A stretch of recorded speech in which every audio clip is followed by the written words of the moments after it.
So did we complete yesterday's paper fully? No, sir. We were discussing. We stopped at $3 trillion economy, right? Cryptocurrency is around 3 trillion. I think we have completed more or less.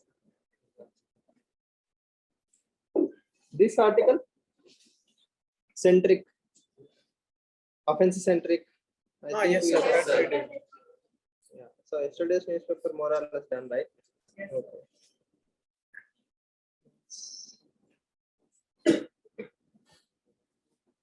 So we'll start with today's article. So the power of artificial intelligence or machine learning can be used in your day-to-day life. For example, Yes, the sir. language translation. Yes, sir. So there will come a time where actually I think Skype is already doing this. You can communicate with two different cultures in same time, real time. You don't need a translator. I can speak in Telugu, you can speak in Hindi, and I will hear you speaking in Telugu back. So Skype is already doing this. So the translation issues or communication barriers can be solved through technology. Man versus Wild, Modi when he spoke in Telugu and he was understanding. Man versus Wild show is there. Mhm. I don't remember that guy name. Bear Grylls. Bear Grylls, yeah, Bear Grylls. Modi was speaking in Hindi and he was understanding, and Bear Grylls was actually replying. Maybe it's a scripted show, right? Yeah. So I don't know. Can it be used for diplomacy in scope of mistranslation? I sincerely hope not, because again, this is more in cultural significance rather than anything. The barriers of two different places are soft power, right? I mean, people, culture, integration of people to people, then tourism promotion.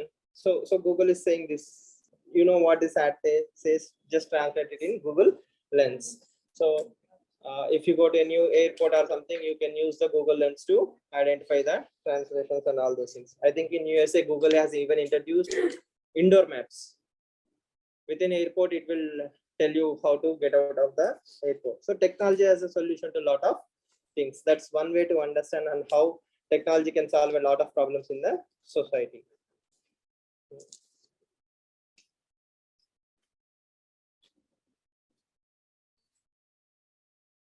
Yeah. Now we'll come back to this. Happy Man Jacob is back. Kabul, Kashmir, and the return of real politics. Is there any new takeaway from a UPSC aspirant point of view from this article? All right. Any new takeaway? Did you take away something new from this article?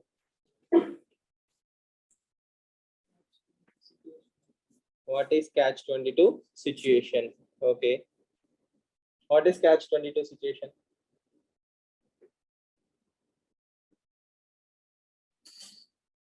So you'll wait for people to watch Telugu movies and come back, right? Butterfly effects. No? Or we can know what is catch-22. What is catch-22?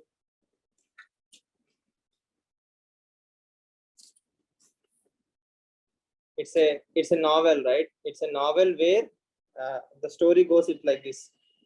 You are between devil and deep sea. So you're in a situation where you're doomed if you do, you're doomed if you don't do anything. So such kind of scenarios are called as catch-22 scenarios. So that's a very popular idiom or a phrase. You can use it in your answer writing essays also, catch-22 situation. The major takeaway, if you really are like a beginner or something, is CPEC can be extended to Pakistan, Afghanistan. That's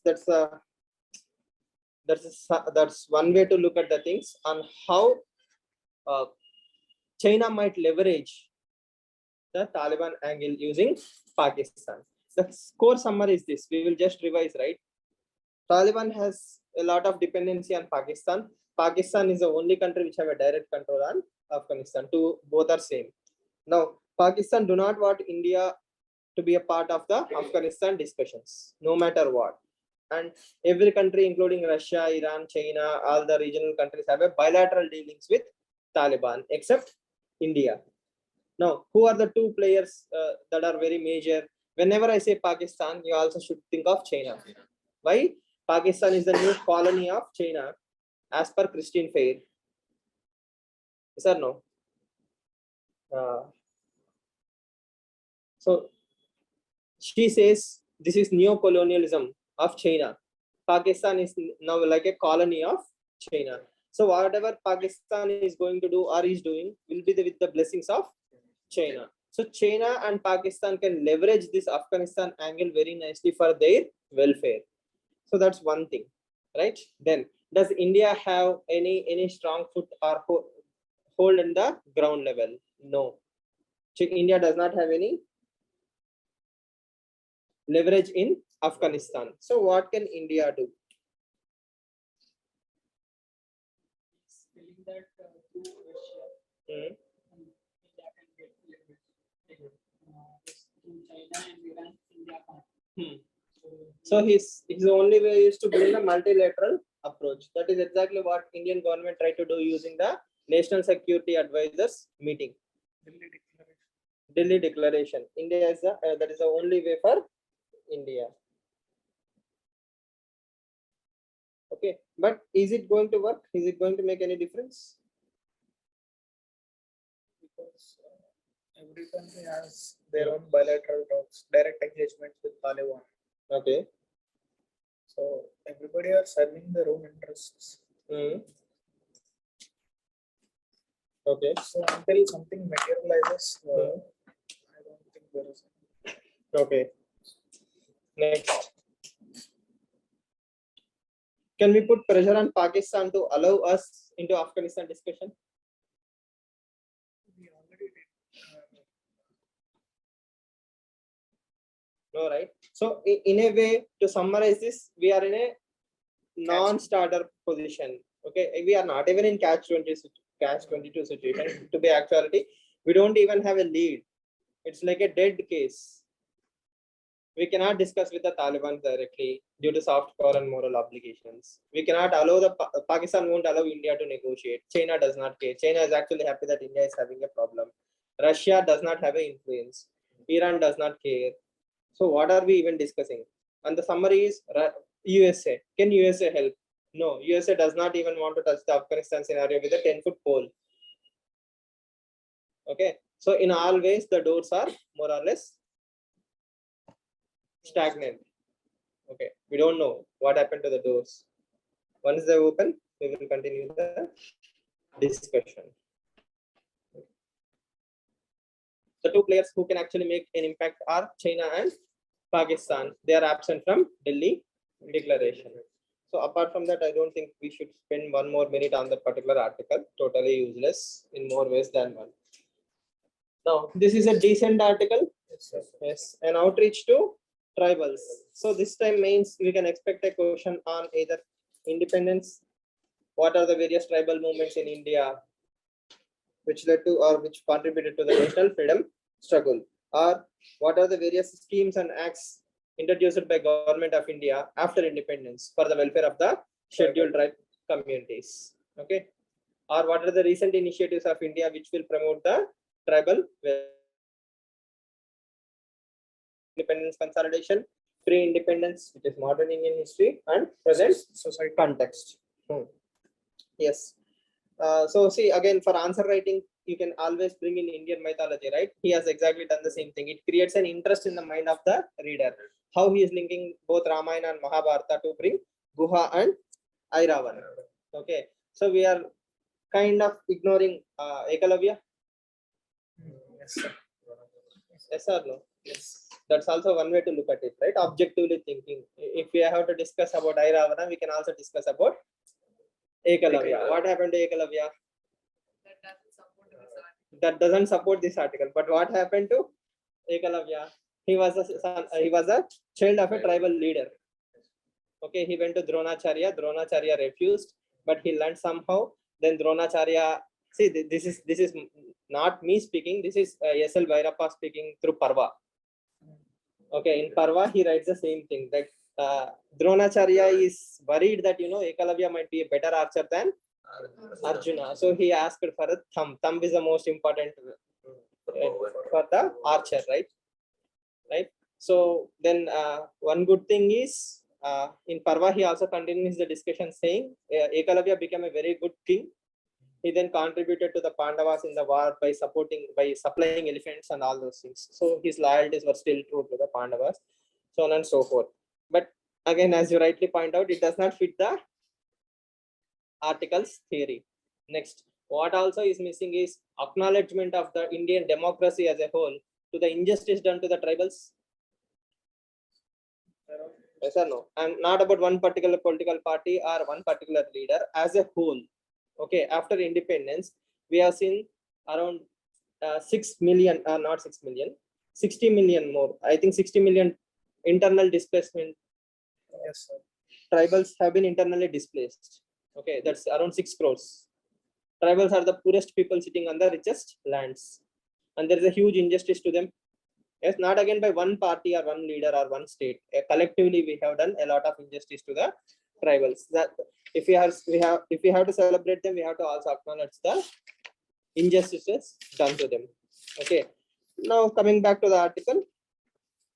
Right.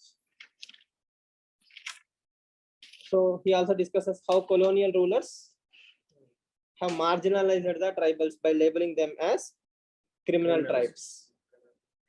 Okay, criminal tribes. No, what is present government doing? Present government is trying to bring all the cultural history and the greatness of the tribal leaders or their contributions to the Indian society by celebrating them. And he mentions few names like Birsa Munda, Komaram Bhim, right?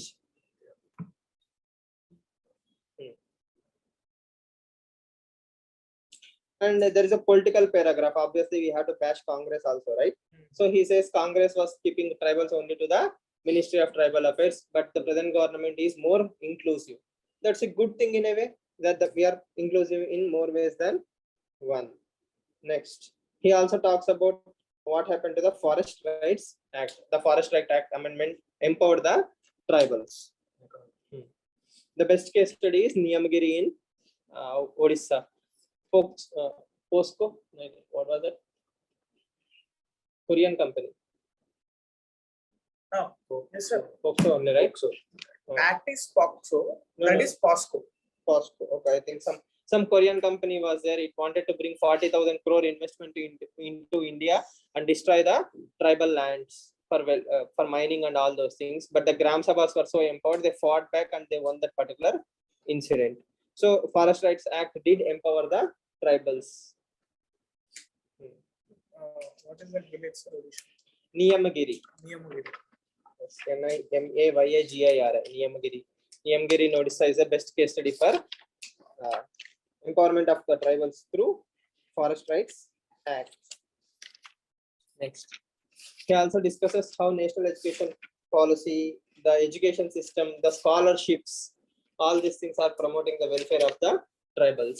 Can you think of any other government schemes which are created dedicatedly for tribals?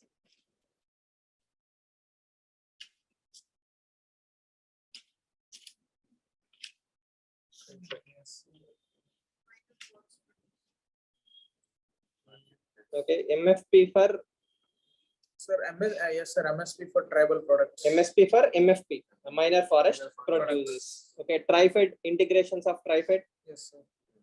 TriFed and e-commerce initiatives. So a few days ago, I was telling you, right? There is a website called as, what is that website?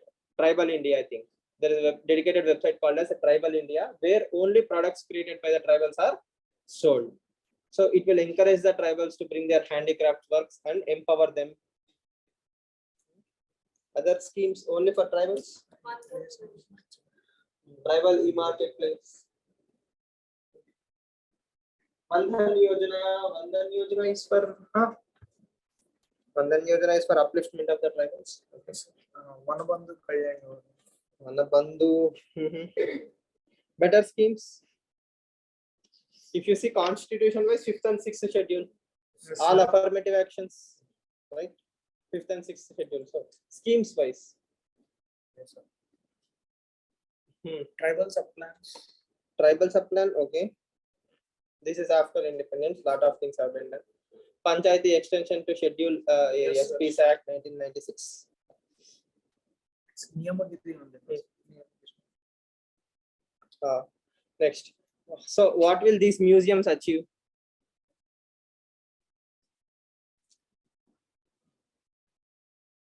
So it just did what JBM, but it's like so many people don't know what are the struggles of tribals or what are the achievements of tribals. This museum will try to introduce them to the urban and mainland people about how tribals are contributing to India. Actually. Okay. Then Like exhibition of children's. Exhibition for the children. Traditional, see, for example, tribals have a lot of knowledge about traditional medicine systems. Alternative medicines, they have very good knowledge. They also have very good architectural knowledge. They know the context. For example, when 2004 tsunami hit, the tribals in Lakshadweep were not affected, but Chennai was affected. So the construction itself of the tribal huts was in such a way that it can withstand tsunami or the floods. Okay, so they have the local knowledge. That knowledge can be incorporated into architecture, right? Handicrafts. So a lot of things. Sustainable living. Yes. You can keep on throwing other keywords which appear like it is for the welfare of the tribals, right? Then again, I told you cultural heritage, sustainable living, sacred groves. These are things done by tribals. Forest conservation, just few days ago we have seen, and tribal tourism, that can also be done. So all these things will spill over into the welfare of the society or for the tribals also, and it will think of other things, how these things will, their cultural heritage and practices and traditions are very, very important. We have to bring them to the general knowledge. While you are at that same tribal discussion, you can also think of particularly vulnerable tribal groups for prelims, PVTGs. Yes, PVTGs are very important for tribals. Prelims.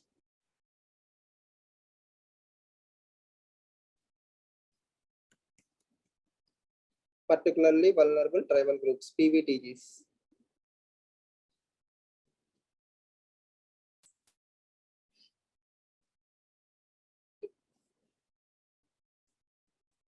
So in Article 19, we have no travel restrictions in this places where tribals reside. Can you also add it as a Protection mechanism? Yes, definitely.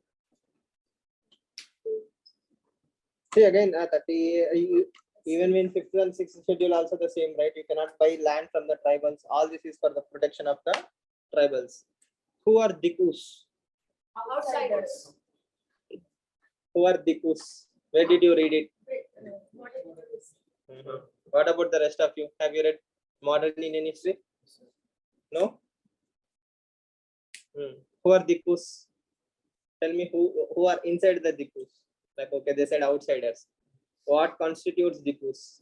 There can be outsiders from the outside of the communities. Outside of the communities, like middlemen, traders, officials, everybody is an outsider. Why? Dikus are the villains. Yes or no? The Birsa Munda incident, the entire tribal rebellion is for the same reasons, for Dikus. So that is what we see in today's tribal lands, right? So you cannot sell the land for non-tribals. Basic revision of Modern Indian History is highly recommended for more than a wave year. Is there anything that we have actually not discussed in the class which was there in the editorial, including keywords? It was mentioned. Yes or no? Strategic autonomy. CATSA is a domestic law. What should USA do? USA should repeal the CATSA Act for what? Rule-based international order. The summary being, CATSA is a imposition on the strategic autonomy of India. We need our own choices. We should have the freedom. And technically, they have put it in a much better way. US must recognize that it's a unilateral sanction and it is not even endorsed. A domestic law becoming a international law.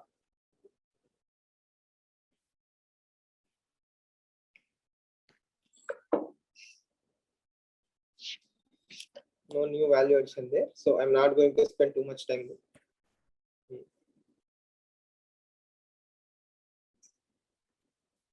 I think the other day we have come to the same conclusion in one line, right? What did they justify or how did they justify? Yes, today comic relief. We need to have some laugh or some relief. Think about these things. First, we'll come to this article.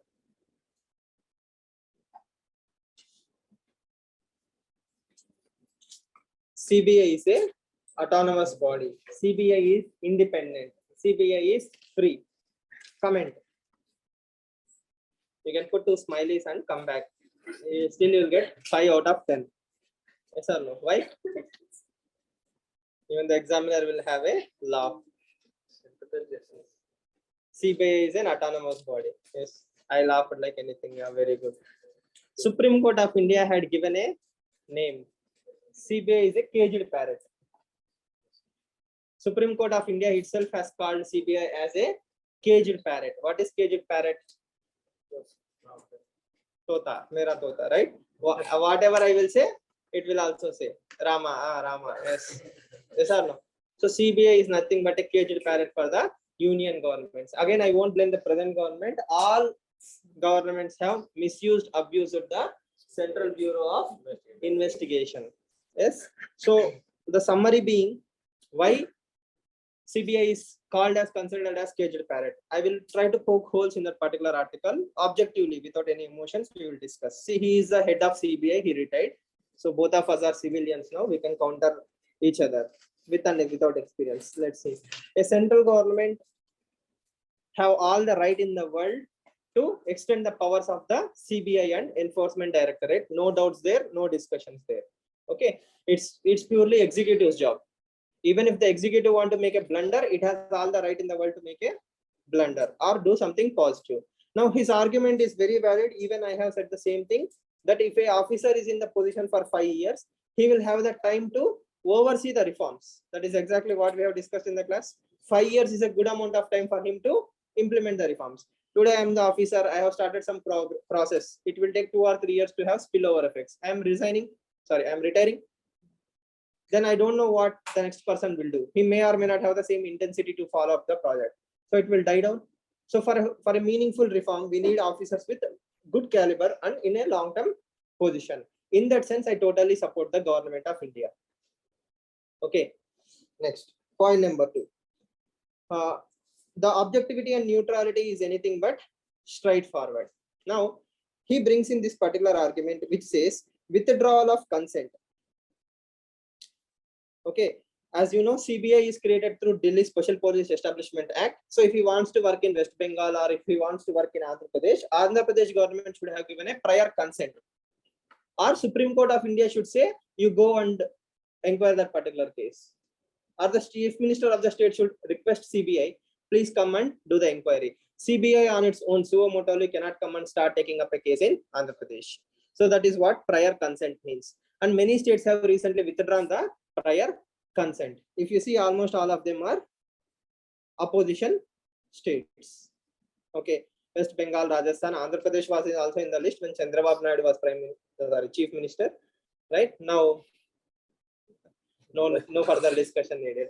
Okay, so the summary being misuse and abuse of CBI is very prevalent. Okay, he smartly says only 10% of the cases are political cases, but that is enough to create a policy paralysis in a state. Yes or no? That is enough to overthrow governments in the state. I will tell you the best example. MNS government in Maharashtra, when it was about to be formed. What is that? MNS only, right? Maharashtra. Thackeray group. Okay. They wanted to join with Congress. Okay. Then one of the members within the MNS, I think the present Deputy Chief Minister of Maharashtra, someone.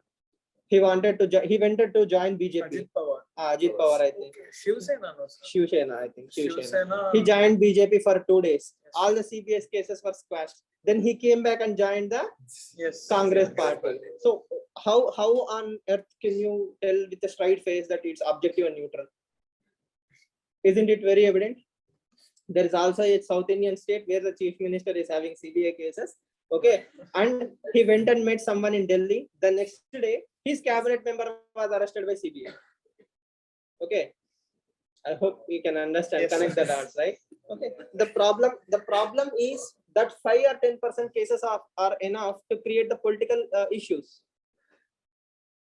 Okay, so either see how can ethics is not relative, right? Ethics is not subjective. Ethics is ethics. If you are an institution with autonomous body, you have to deal with all the cases equally. All criminal MLAs are equal in your eyes. But if your political masters say you don't look at them, but you look at someone else, right? Then you're changing the priorities. I'm not saying that the institution is inefficient. The institution is very efficient. CBI is one of the most efficient bodies in the country, but ultimate decision is with the political masters. They have some kind of influence over the CBI, and that is reinforced time and again by Supreme Court and through various cases. If as a UPSC mentor, if I can see all these things, you must be really blind not to know that these are the problems in CBI, right? So justification of 5 years extension is valid. It's valid. Why? Executive have the power. Okay, but are you going to use it for the betterment of the country or to settle political scores is the whole new agenda. And he asks one very nice question, that is the problem and that is the solution also. How long should we wait to answer that question? How can we suspect the bona fides of the government until we have the evidence to prove that the decision was motivated by dishonest intentions?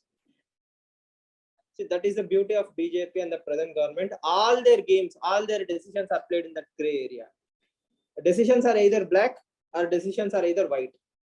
Okay, almost all major decisions of BJP government are in gray area. Simple thing is RTI Act. Okay, Chief Information Commissioner, State Information Commissioners have been reduced to the IAS officer level. Okay, their post has been diluted through RTI Amendment Act.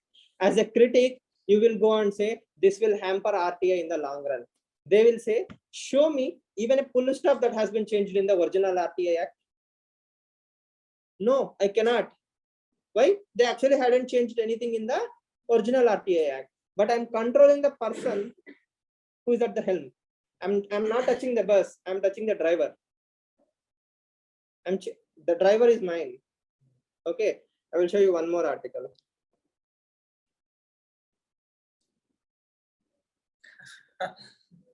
Yes or no? If the driver is mine, do I have to worry about the bus? No, right? Why? The bus will go wherever I want it to go. I don't have to have the grip over the bus. The driver is my man. Then why will I have a conflict? Yes or no? The same applies in RTI. The same applies in CBI. The same applies in almost all the things. So I think with all due respect to Mr. Raghavan, he is not doing a service to the country by writing a one-sided article. Discuss everything openly, put everything in front and say, these committee reports have suggested that CBI should be more autonomous. Yes or no? Right? That is, and think about it. If you don't understand this question, I will explain to you.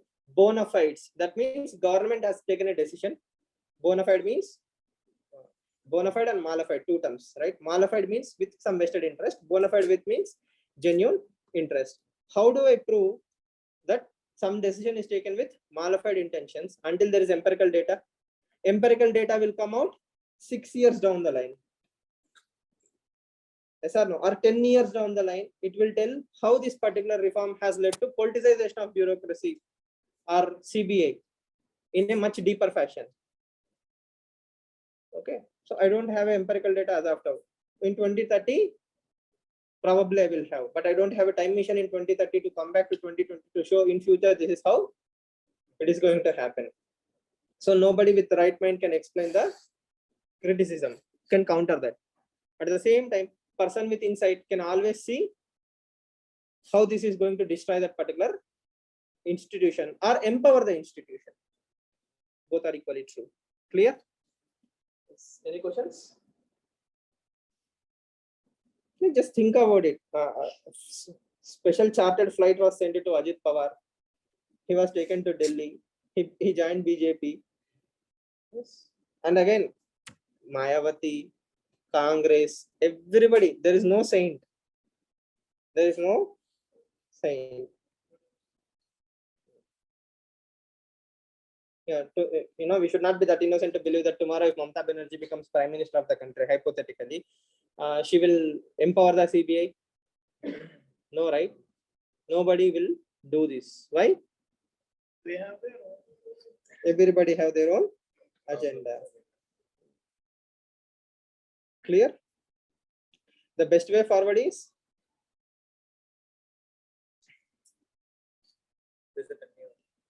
Ethical politics. ethical politics. Okay. Or create a central institution with full autonomous powers. We should create a CBI with full autonomy in reality, in letter and spirit. Yes or no? There should be a committee which will oversee the transfers and appointments of the CBI as officers, and there should be some time frames for the cases to be dealt. More money and support should be given to the CBI officers. Why does it take 10 years for a CBI officer to conclude a case? Sir, I don't have resources. Give him resources. Fast track courts. So when all these things will come together, that is when criminalization of politics will reduce and influence of the politicians over the CBI will also reduce. Till then, we can keep reading such articles. Clear? Yes. Today I think we'll complete the class very soon. Joke. Yes. The first thing I read today morning is this article, and I laughed for 5 minutes. Then I came back. Then I said, okay, fine.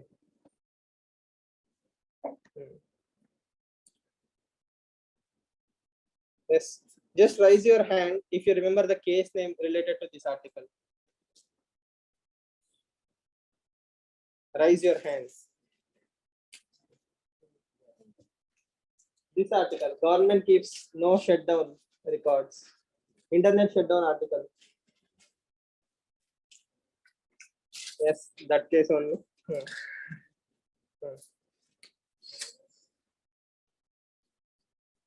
Yes, what is the case name? You forgot. Okay. Anuradha Bhasin versus Union of India. Anuradha Bhasin versus Union of India case. So that is a landmark judgment in relation to internet shutdowns in the country. So Anuradha Bhasin is an editor of Jammu and Kashmir paper. So she filed a complaint. Then the case was given in her favor. So in that particular case, Supreme Court has brought in this law of proportionality principle that internet shutdown should be the last measure, not the first measure. And they have literally equated right to access of internet to fundamental rights, Article 19, 1A and 1G.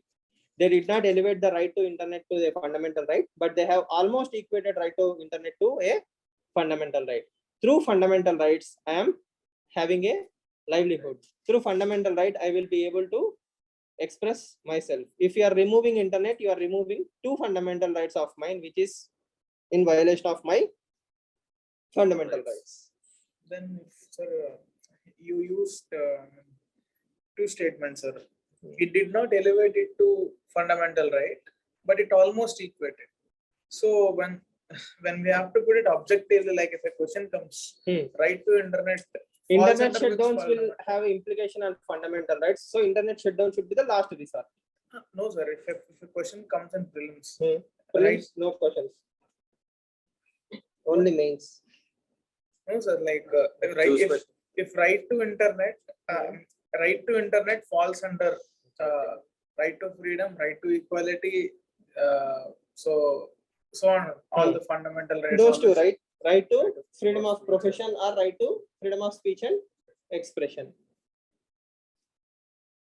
Freedom of profession. I'm a blogger.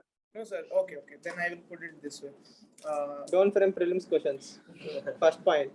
Think in mains perspective. This is purely mains topic. Okay, next, Kerala High Court have said right to internet is a basic right. It's not a fundamental right. So we have established jurisprudence which says right to internet is a basic right, not a fundamental right. Okay. Right to internet is a fundamental right or a constitutional right or a legal right? If question is like this. None of the above. Fundamental right and constitutional one. Okay, there is no such thing as legal rights, legal empowerment, or legal guarantees. Tell me one legal right. Like right to vote. Right to vote is a legal right, according to UPSC. Okay, so don't worry, don't get confused. Keep it very simple. First of all, internet is essential for you to empower your fundamental rights. So internet cannot be removed that easily. So they attached that thing to say that internet is a bridge. Okay, and you cannot remove bridges very easily. It has to be the last resort, and it has to be in proportion. If there is a riot in Dhanvantari Institute, you cannot block off entire Hyderabad's internet. You have to block only Nalakunta. Okay, so you understand it, right? Okay, law of proportionality. And is there any least pervasive measures? That means, is there any other way to control the spread of misinformation or riots and all these things? Internet should be the last option. Okay, now what don't get measured is never recorded. Yes or no? So if I don't want criticism, I don't maintain a record. No data is the new data. Farmer suicides. Yes or no? If I don't have data, then nobody can criticize me. If you don't write prelims, you never failed. Yes or no? Very smart and very logical. If I don't note down how many internet shutdowns are there in the country, then there is no criticism. No data, no criticism. Simple policy. Yes or no? But there is a record that Indian government does not want us to remember, but we are the world's largest democracy who has the largest internet shutdown in the history of the world in Jammu and Kashmir. Okay. So again, for safety reasons, in the name of national security. So it's valid and justified. Anything when you say something, National security. national security. Whenever Aditya says something, tomorrow onwards I will show the placard. National security. Everything is pushed under national security. Yes or no? Okay. Right.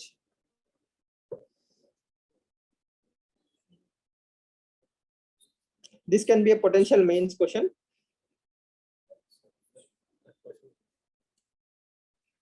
Why are the parliamentary committees not asking any questions? Yes. Who killed Sunanda Pushkar? Right. So whenever parliamentary committees ask some valid questions, the next thing is Republic TV will launch a program. Who killed Sunanda Pushkar? Who heads the joint parliamentary committee? Shashi Tharoor. Shashi Tharoor. Automatically everything is justified. Yes or no? So unfortunately, there is a huge amount of compromise in the opposition parties as well. There is no unified voice in the opposition party. That is why we don't have checks and balances in the format of opposition parties. Coming to jokes apart, delicate balance between citizens' right to access of internet and the state duty to deal with public emergency. How do you balance that? That is a potential mains question. Either in ethics papers, if your luck is bad, or in GS paper 2, governance. Okay, which should prevail? Citizens' rights.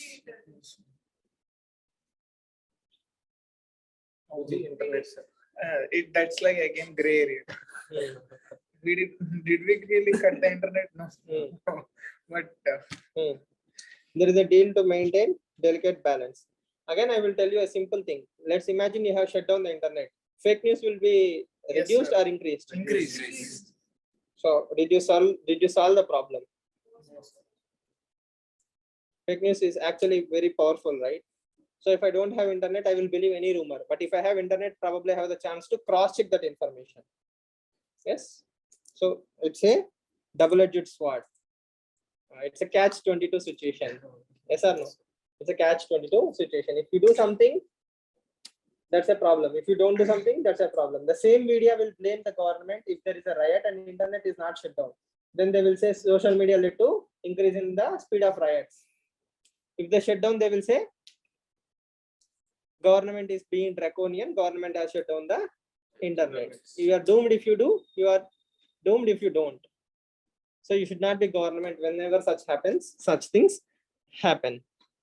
Okay, so that is why governments do all these things. So anyhow, I'm going to get the criticism. So why not do it and get criticism rather than not do it and get it? So we have to not worry about it because Supreme Court itself gave the answer in the name of Anuradha Bhasin judgment. Anuradha Bhasin versus Union of India. Yes. The land of Gandhi is how we can start some essays. Yes or no? I come from the land of Gandhi. Okay, and Gandhi is the single biggest soft power symbol, right? So, is it wrong?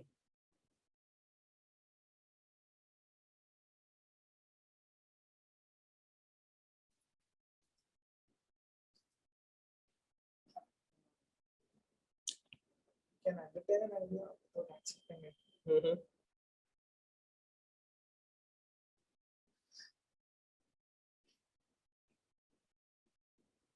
But we killed Gandhi, he shouldn't.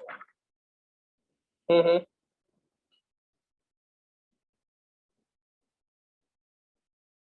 Yes. Hmm.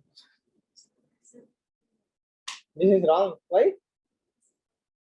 Few days ago, I have seen a WhatsApp status, right? On November 14th, I guess, there was a very popular WhatsApp status of an old Hindu article of a book review.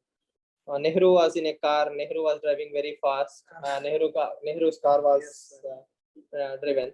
So think about it. We came from a country where the Prime Minister's convoy does not have a security. Yes or no? Today, even an IAS officer's convoy have a security. Yes, from 1950s till 2020s, how much the country has developed. Okay, again, purely speaking from technical terms, not from emotional terms, I can tell you, nobody can touch the stature of Nehru in the next 100 years also. Why? Not speaking as a Congress or a BJP, I will tell you, because the country was reeling in so many problems. We had zero social morality. The country had no loyalty. Everybody for themselves, right? Hyderabad for Hyderabadis. The Nizam wanted a separate country. Everybody didn't have the loyalty of India. We didn't know what is election. We didn't know what is nationality. Secularism is an outdated concept, right? Partition was in the ruins. If you go and see Delhi today also, the Punjabi Bagh and all these areas are filled with refugees who came from Pakistan. Then we had a lot of influx from Tibet. We had to deal with China, our own creation, but still we have to deal with. Yes or no? It was a Nehru's disaster, but Nehru created his own headache. So for 17 years, we created the system of institutions because of the Nehruvian leadership. Okay, it might work out for him in the era where there was no technology and word of mouth was everything, and people had a loyalty towards Congress, may not be towards Nehru, but towards Congress. Why? Congress brought us the freedom, so they had the respect towards Congress rather than anything else, and all the galaxy of freedom fathers were in Congress, so that added to the reputation of the Congress. Okay, so is Nehru great? Yes. Is Congress even great? Yes. Probably people voted for Congress, not for Nehru. Still, he ruled it. Okay. Now, if you go and ask Gandhi the same question, what will be Gandhi's response? Gandhi, someone who killed you, okay, is being celebrated. What will Gandhi say? Say, hate this and not this and not this. Okay, celebrate God. So what's the big deal? Celebrate. Okay, you cannot kill an idea, right? There will always be Godses, there will always be Gandhis. So everybody have their own heroes. Who is to say? So when Gandhi was alive, nobody cared about him. Now for us, after 70 years, Gandhi is okay, Gandhi is this, Gandhi is that, Gandhi is on the 500 rupee note. But in reality, when communal riots were happening, Gandhi was literally begging people not to do the communal violence, and nobody cared about him. When independence came, he was in the slums of Calcutta pacifying the communal riots. Nobody listened to Gandhi when he was alive, right? The biggest blunder or the mistake that the right-wing sections have done is to kill Gandhi. If they have allowed him to die naturally, probably he wouldn't have been elevated to the present levels. So we should be thankful to God, say, not be angry on Godse. Yes or no? So you have elevated the man to a saint level. So I'm thankful to Godse rather than angry on Godse. Yes, that's one way to interpret the thing. And as George Orwell says, let's imagine Gandhi is from Germany. Let's say Gandhi was in Germany or Hitler was ruling India. Do you think the Britishers would have given a second opportunity? Overnight, the Gestapo would have come, put a black bag on the face of Gandhi. Whoosh, Gandhi is vanished from the planet. Yes or no? We wouldn't even know who Gandhi is. 1920, vanished Gandhi. That's the mystery, right? But Britishers were giving him the due. They arrested him, released him, arrested him, released him. But it was pure dictatorship. If the Britishers hanged Gandhi, we were not even in a position to do anything about it. Yes or no? So he is a human being. He had his own flaws, right? And he has done a lot of blunders also. We have to take Gandhi in totality. Clear? That's one way to see the Gandhi. Elevation is real. He did have smartness. He did unify a lot of political leaders. And whenever people say, Gandhi was like this, Gandhi was like that, I feel funny. Why? Let's say Sardar Vallabhbhai Patel. After Kedah Satyagraha and all these things, he joined the ranks of Gandhi. Yes or no? So there must be something in Gandhi. If Sardar Vallabhbhai Patel is willing to become your subordinate, if Nehru was willing to become your subordinate, it's not that easy to become leader to all such galaxy of stars, right? Yes or no? Even Subhash Chandra Bose may have disagreements with Gandhi, but still he was willing to work under Gandhi. Yes. So he must have seen something in Gandhi which normal people are not able to see. So contextualization is very, very important. In India, we have the fundamental rights. We are free to do whatever we want to do. If people want to celebrate Gandhi, send a terrorist to parliament. If in democracy, people vote, then everything is fine. Yes or no? Okay. Yes.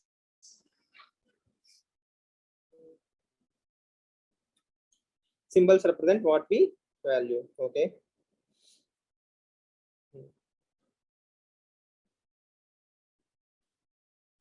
So as Indians, what do you value?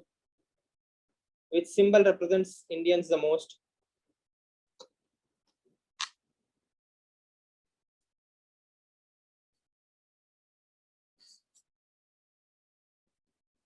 Flag. National flag. Okay. Sorry? National anthem. Okay.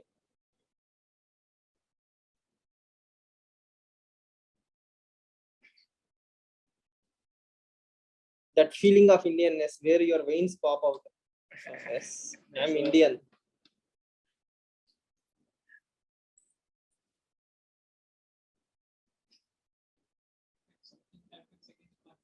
When something like Australia winning the World Cup semi-final.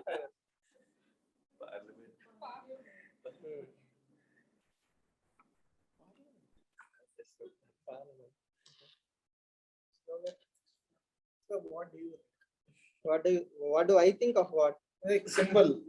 Symbols of Indianness. Okay. Cricket. So let's say I will send Umang to some foreign country, USA. Okay, she is now in USA. She wants to say that I'm Indian. I represent this. This is my symbol. What is that symbol? Gandhi. Passport. Sorry? Gandhi, sir. Gandhi. Okay. Attires. Yeah. Okay. Mhm.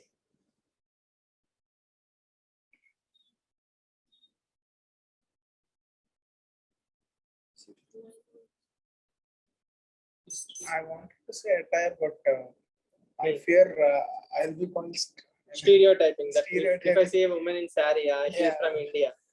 Yeah, so It is also celebration of our culture, right? of course, but Citizenship of India. You can show that. You will show Aadhaar card to what? To whom? I may be labeled as fitting Indian woman into sari, or so that's why. Indian women love saris, right? And most of them do. Skin color. Oh, Mhm. Behavior. Like what? tradition. Mentalities. Mhm.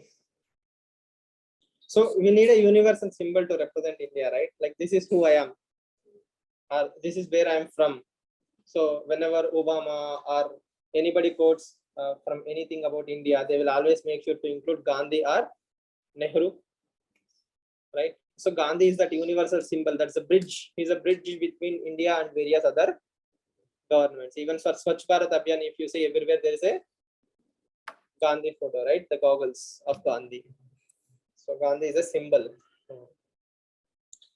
right?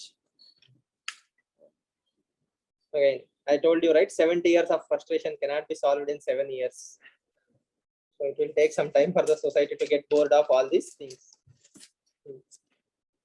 Supreme Court gives 3 weeks to Government of India to frame policy on community kitchens. So after 2030, we will have automation. 2032, sorry. Yes. In 2032, we will have automations, right? So what is the long-term solution? Community kitchens. What are community kitchens? It's a place where a huge number of people can come together and actually create food for the entire communities at a subsidized price. If you see the examples like Anna canteens, Amma canteens, yes or no? Tamil Nadu, Mukhyamantri Dhalbat or Odisha's Ahar Center. Like this, there is a lot of community kitchens and food distribution. Even in Telangana, we have the same. Yes or no? GHMC food distribution centers where the food is distributed for 2 rupees or 5 rupees.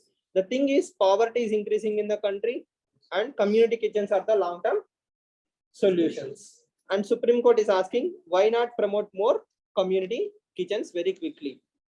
But the long-term solution is actually community kitchens, right? Where, as Yuval Harari says, when 75% of the population will become useless class. Okay, community kitchens and centralized kitchens are the best way forward. Okay, think about it. I won't have any kind of employment. I will be totally useless to the society. I don't even know what to do in the life. Who am I? Yes or no?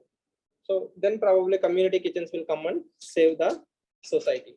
It was said in Sapiens, sir. Yes, I think so. Or in some speech. Homo Deus also, I think. He wrote 2 books, right? 3 books actually.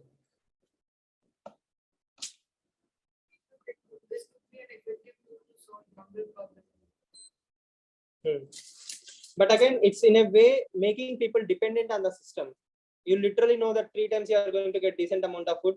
If I beg somehow 5 rupees per day, if I make 15 rupees per day, my food needs are taken. So from morning to evening, all I have to do is make 30 rupees, 15 rupees for food, 15 rupees for alcohol. So no, that is how people plan their day. And that, see, in bus stops, in bus stands, if you see the Anna canteens and all these things, you don't see normal actually laborers or the very few laborers and other people will actually be eating in a particular places. The rest of these people are destitutes or people with addiction problems. They will spend their time on these kind of activities. But again, any service is a service. Or community kitchens are not something new. If you see the Sikh culture, langars are a very common concept. All gurudwaras have this langar. Temples also have free annadanams. So community kitchen is not some unique idea, but you are mainstreaming it into the urban centers to reach as many people as possible. But it is also a good vote campaigning place, right? Have you ever seen an Annadana center without the photo of a chief minister? Do something for the sake of doing it, not for the vested interest or vested motivation. Karma yoga. Nishkama yoga. Nishkarma yoga. Yeah. Karma yoga. Oh, Rama yoga also technically true. Doing karma for the sake of karma. What we call as Krishnarpana Buddhi. Krishnarpana Buddhi. That means whatever I'm doing it for the sake of the Almighty. So I'm doing it. Again, it boils down to Nishkama Karma. Yes. That's it for today. So try to bring in this community kitchen concept. What are the problems? How societies will change if there is free food? And you can also go to the Israeli concept or the Jews concept where they encourage people to work in the villages. As Gandhi says, Surajya. Everybody should go back to the villages, do some daily labor, then have community kitchens. Yes or no? Men are working in the fields producing the tomatoes or the food and all these things. Women are working in the community kitchen or voluntary. If you want to work in kitchen, you can work in kitchen. You want to work in field, you can work in field. Communities will have that bonding. Yes or no? Where everybody will be treating the entire village as one. Vasudhaiva Kutumbakam. Or Ubuntu from Africa. Both are same. Yes. Right. See you all tomorrow then. Any questions?